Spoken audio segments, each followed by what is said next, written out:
Amid the elegance of a luxury car dealership, a Mexican man was mistreated.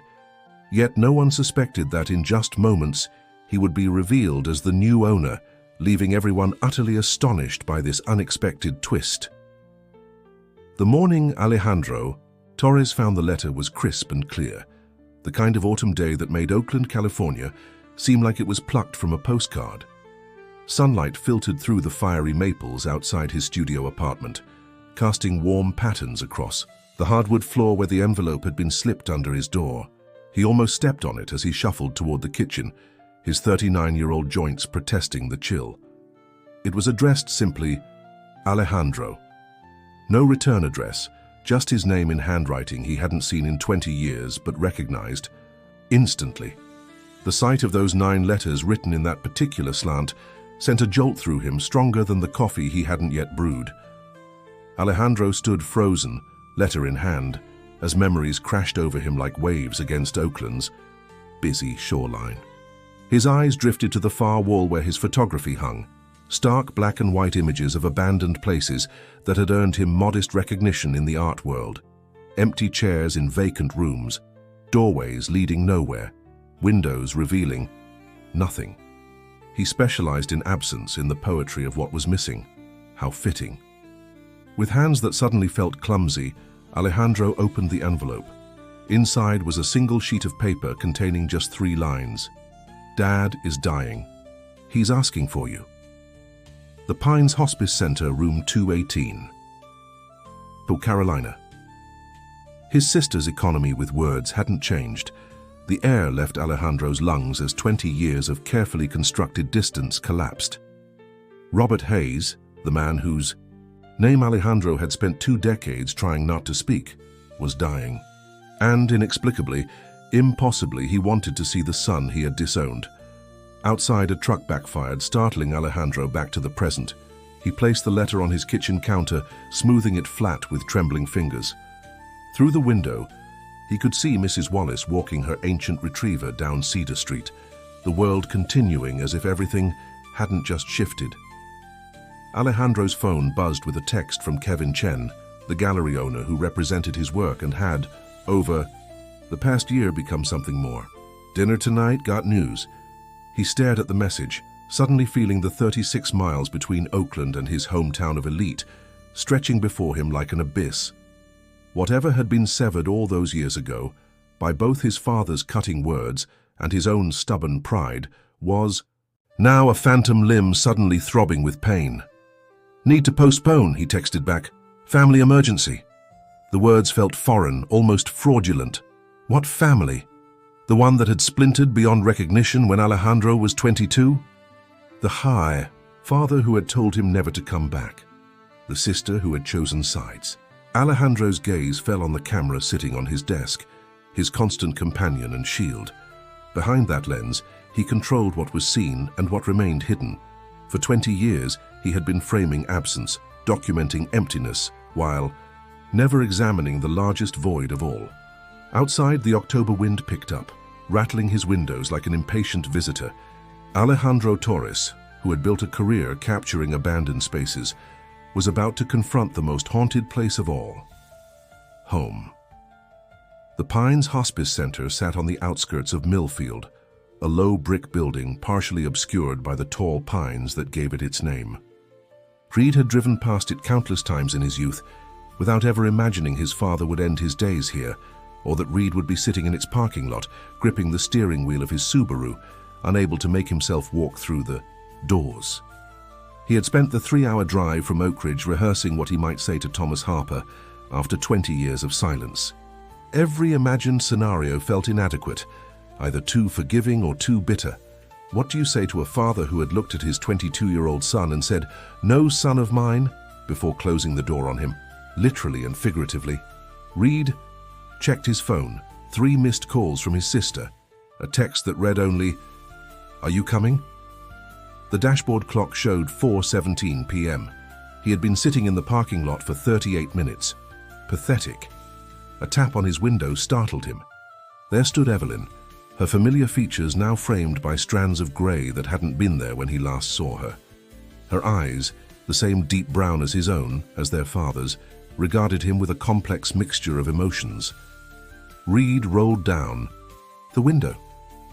"I thought that might be you," she said, her voice softer than he remembered. "You still drive like a grandma. I recognized you doing 15 in a 30 zone." The unexpected joke cracked something in Reed's chest. "Old habits," he managed. Evelyn nodded toward the building. "He's having a good day, all things considered. The doctors say his lucidity comes and goes." "What exactly is—" "Pancreatic cancer, stage 4. They gave him 6 months 8 months ago." The bluntness was pure Evelyn. Reed had always admired and resented that quality in his younger sister, the ability to face difficult truths head-on while he retreated behind his viewfinder. "I didn't think you'd come," she added, studying him. "You look different." 20 years will do that. Your photos are remarkable. I've followed your work." The revelation surprised him. He had assumed his family had excised him as completely as he had tried to excise them. "Dad keeps that feature they did on you in the Boston Globe, the one from 2018. Reed's hands tightened on the steering wheel. "Why did he ask for me, Evelyn? Why now?" His sister crossed her arms against the autumn chill. "Why don't you ask him yourself?" Inside, the pines smelled of antiseptic and artificial freshener. That universal attempt to mask the underlying scent of illness and mortality. Reed followed Evelyn down a corridor where their footsteps echoed on polished floors. His camera bag hung heavy on his shoulder, a security blanket he couldn't leave behind. "He might not recognize you right away," Evelyn warned as they paused outside room 218. "The medication sometimes clouds things." Reed nodded, his throat too tight for words. 20 years of constructed identity. Reed Harper, the photographer who captured emptiness because he understood it intimately, felt suddenly flimsy in the face of becoming Thomas Harper's son again. The man in the bed bore little resemblance to the father in Reed's memory. Thomas Harper had been a force, 6 feet of stern New England pragmatism and unwavering conviction. This man was diminished, his once broad shoulders now sharp angles. Beneath the hospital gown, his commanding presence reduced to the shallow rise and fall of labored breathing. "Dad," Evelyn said gently, approaching the bed. "Look who's here." Thomas's eyes opened, those eyes that had once flashed with disapproval, now clouded with medication and pain. He blinked once, twice, focusing first on Evelyn, then shifting to Reed. Recognition dawned slowly, like the gradual lifting of fog off Millfield Harbor. "Reed," he said, his voice a rasp of its former resonance. Something about hearing his name in his father's voice, even this weakened version, made Reed feel 22 again, standing in the family living room with a packed duffel bag and nowhere to go. "I'll give you two some time," Evelyn said, touching Reed's arm briefly before slipping out of the room. Reed stood frozen by the door until Thomas lifted a trembling hand, gesturing to the chair beside the bed. Moving mechanically, Reed sat, the vinyl squeaking beneath him. "Ah, you came," Thomas said. "Evelyn's letter said you were asking for me."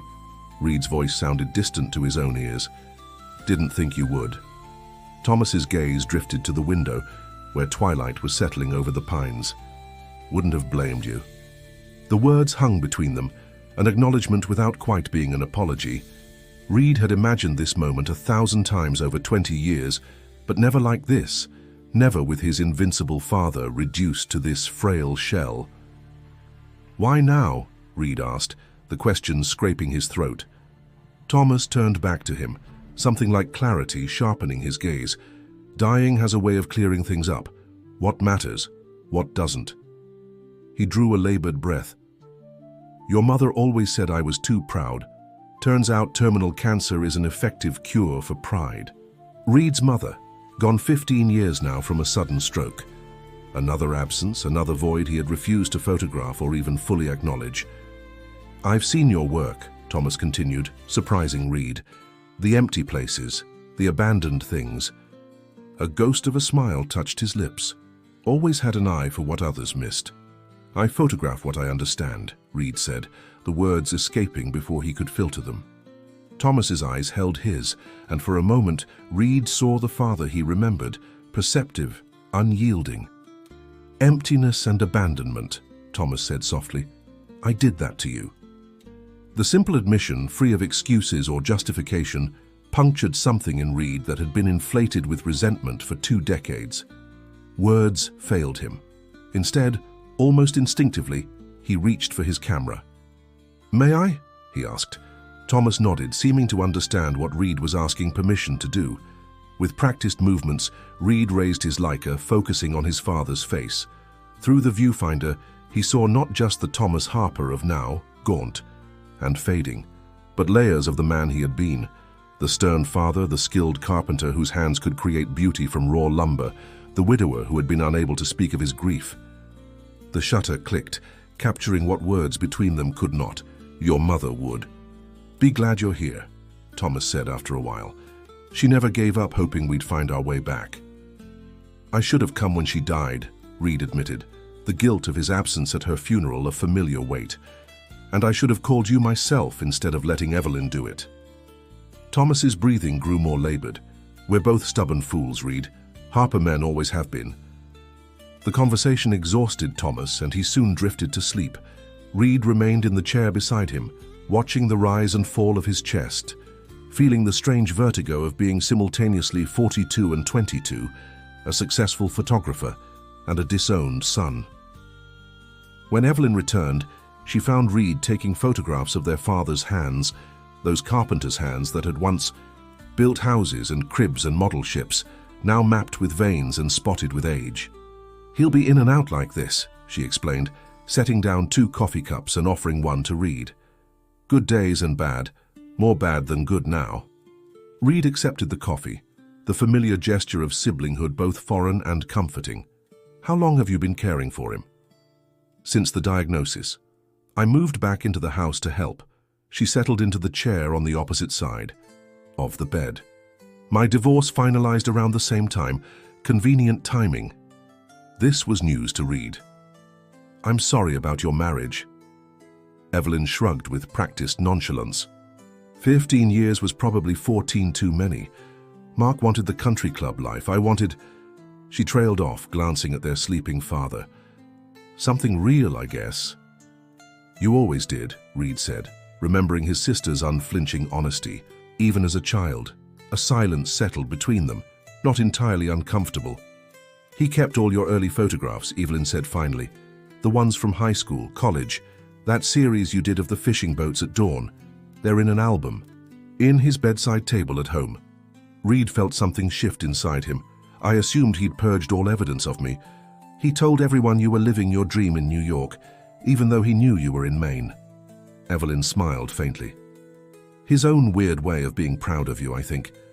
Couldn't reconcile it with his beliefs, but couldn't deny your talent either.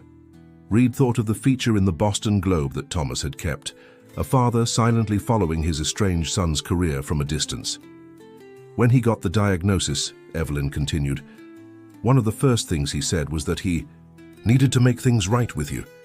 I didn't think he'd actually go through with it. And you, did you think I'd come? Evelyn met his gaze directly. I hoped, but I wouldn't have blamed you if you hadn't. Outside the window, night had fully settled. Reed thought about the dinner. With Marissa he had cancelled, about his quiet apartment in Oak Ridge, about the 20 years of careful distance. He had built a life defined by the absence of family, only to find that in his absence, he had remained present in this room, in that Boston Globe article, in an album in his father's bedside table. Thomas stirred, murmuring something unintelligible, in his sleep. Reed and Evelyn both leaned forward, the instinct to comfort their father simultaneous and surprising in its familiarity. Will you stay? Evelyn asked. Not just tonight. He doesn't have much time left. Reed looked at the man in the bed, at his sister's tired face, at the 2 coffee cups that somehow symbolized a tentative bridge across 20 years of silence. Yes, he said, feeling the weight of the promise. I'll stay. 3 weeks passed, in a blur of hospital corridors, hushed conversations with doctors, and long nights in the uncomfortable chair beside Thomas's bed. Reed fell into an unexpected rhythm with Evelyn, trading shifts so neither was alone for too long, with the growing weight of their father's imminent death. In the strange liminal space of the hospice center, Reed found himself both observer and participant in his father's final chapter. Through his camera lens, he documented the gradual diminishment, Thomas's once powerful frame now hollowed by disease, the increased periods of sleep, the moments of sudden, startling lucidity that became less frequent as the days passed. It was during one such moment of clarity, on a rare day when November sunshine broke through the perpetual cloud cover, that Thomas asked to go outside. "Not for a wheelchair ride around the garden," he clarified when the nurse began her standard. "Protocol. I want to see the workshop one last time." The workshop, Thomas Harper's sanctum, the converted barn behind the family home where he had practiced his carpentry for 40 years, where he had taught Reed to sand wood with the grain when he was 8 years old, where they had built Evelyn's hope chest for her 18th birthday, where Thomas had told Reed never to return after the revelation that had torn their family apart. Doctors advised against it. Thomas was too weak, too close to the end. "It's not about medical advice anymore," Evelyn argued, her voice steady despite the tears in her eyes. "It's about what he needs." Against medical recommendation, but with hospice support, they arranged the journey. Reed drove the family's old Ford pickup, recently resurrected from its spot in the garage, while Evelyn sat in the back with Thomas, who lay secured on a portable stretcher, an oxygen tank beside him. The Harper family home stood on 3 acres at the edge of Millfield, a white colonial with black shutters and a wraparound porch that had featured in countless local postcards. Reed hadn't set foot on the property since that summer night 20 years ago. As he turned into the gravel driveway, the crunch under the tires sounded exactly as he remembered. "Still needs painting," Thomas observed weakly as they parked, his gaze on the slightly weather-worn trim around the windows. "Been a little busy," Evelyn replied with gentle sarcasm, earning a faint smile from their father. Getting Thomas from the truck to the workshop required careful coordination between Reed, Evelyn, and the hospice nurse who had accompanied them. Reed found himself supporting most of his father's negligible weight, shocked by how light the man had become. The workshop door creaked open on hinges that needed oiling, a sound so familiar it sent Reed 20 years back in time. The interior was exactly as he remembered. Tools meticulously arranged on pegboards, the scent of sawdust and varnish hanging in the air, wood in various stages of becoming something else. At Thomas's direction, they settled him in his old chair by the workbench. He ran a trembling hand over the scarred wood surface, touching his tools with the reverence of a priest handling sacred objects. "Thought I'd die with a chisel in my hand," he said, voice barely above a whisper. "Not like this. Useless." "You're not useless, Dad," Evelyn said, her hand on his shoulder. Thomas's gaze swept the workshop, landing finally on a covered shape in the corner. "Show him," he said to Evelyn, nodding toward the mystery object. Evelyn crossed to the corner and pulled away the drop cloth, revealing a cherry wood rocking chair of exquisite craftsmanship. Reed recognized the Harper style immediately.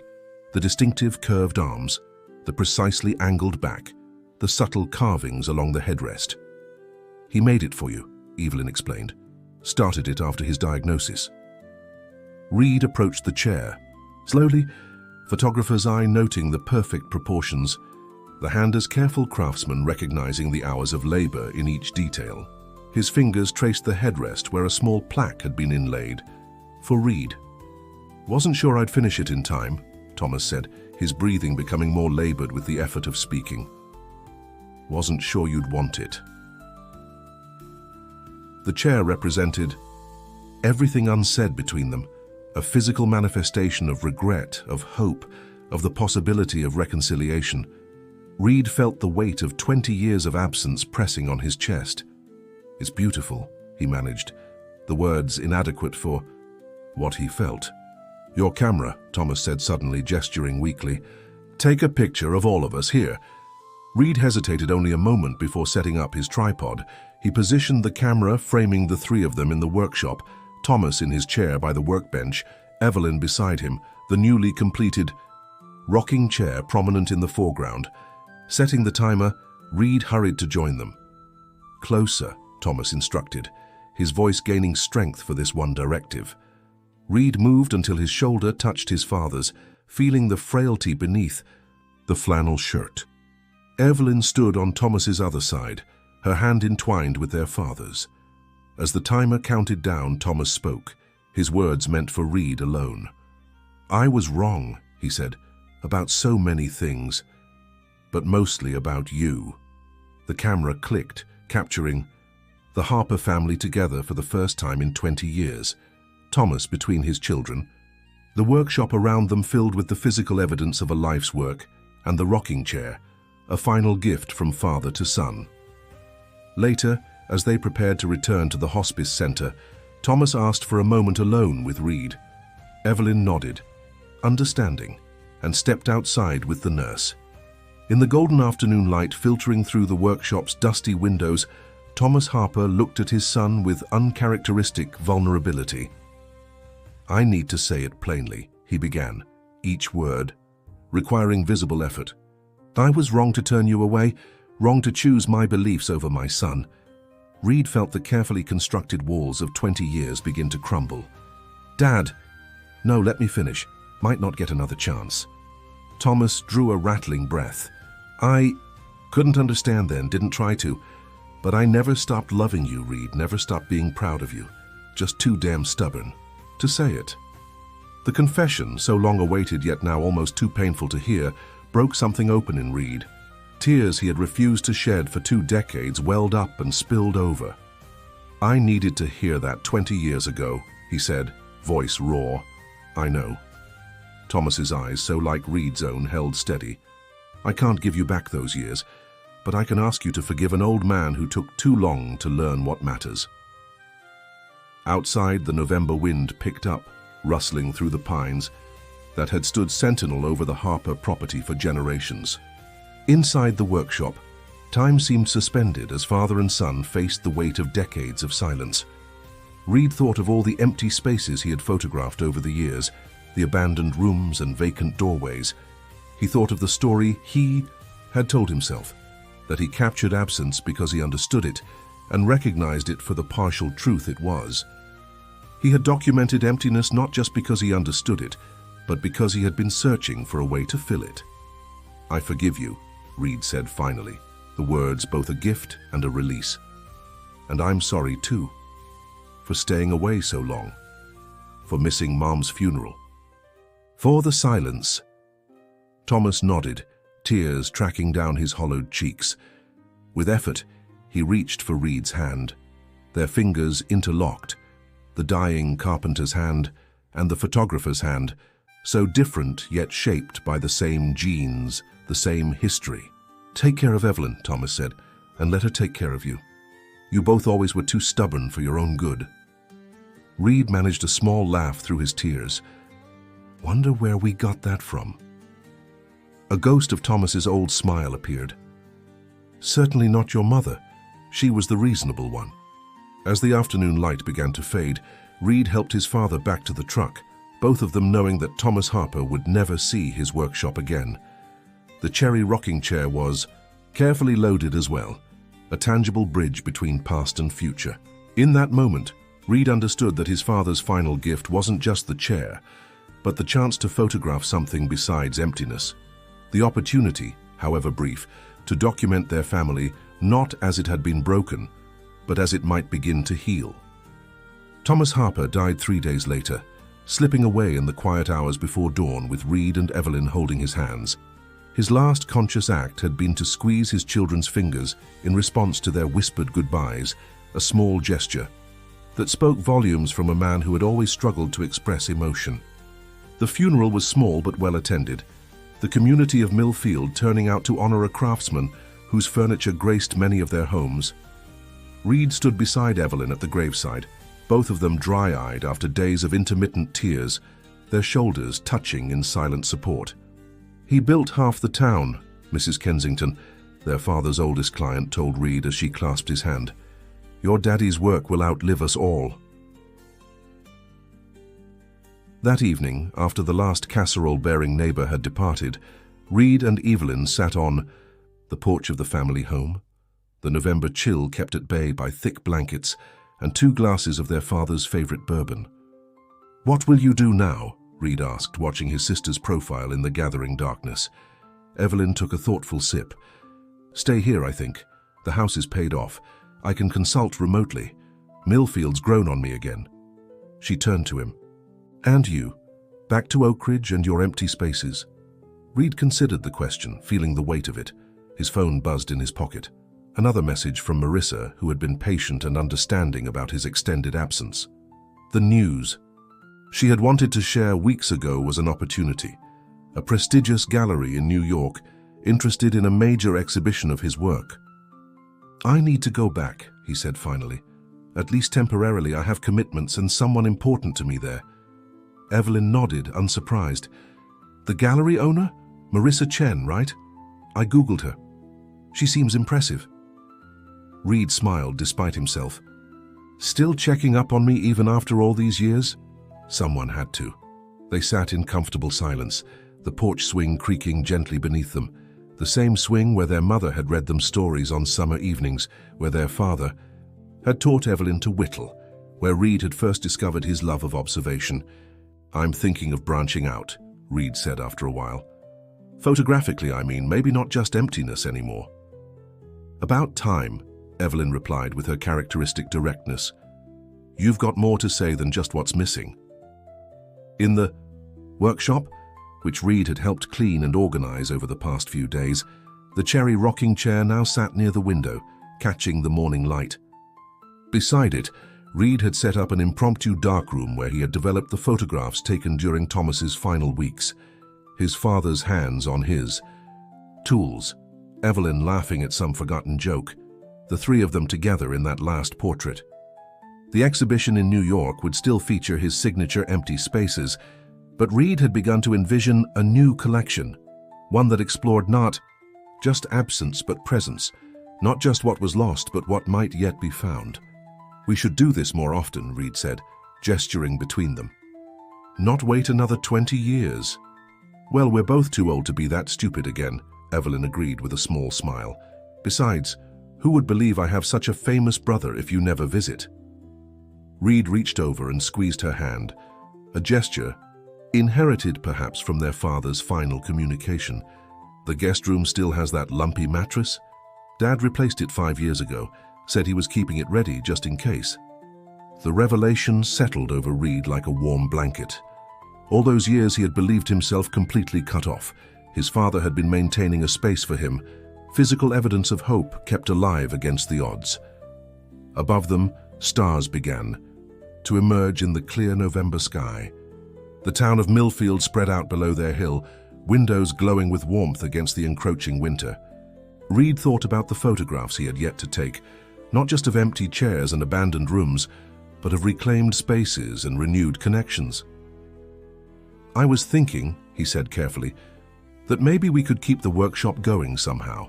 It's not to sell anything necessarily, but to preserve his techniques, document the process." Evelyn looked at him with surprise.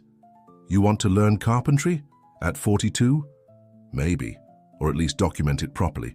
There's an artistry to what he did that shouldn't be lost." She considered this, then nodded slowly. He'd like that. The great Reed Harper turning his lens on something so ordinary as woodworking. "Nothing ordinary about it," Reed corrected gently. "That's what I've learned these past weeks. What I should have remembered all along."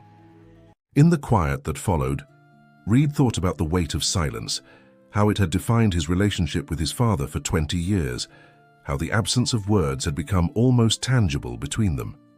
But he also thought about how silence could be broken, even at the 11th hour, even when it seemed too late for reconciliation.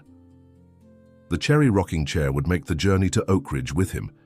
He would place it near the window of his studio, where the morning light would illuminate the grain of the wood, the careful craftsmanship, the love embedded in its making. And perhaps when Marissa visited, she would sit in it as he told her the story of Thomas Harper, the father he had lost and found again in the span of 3 final weeks. For now, though, Reed simply sat beside his sister on the porch of their childhood home, the silence between them comfortable rather than divisive, filled with the possibility of what might come next.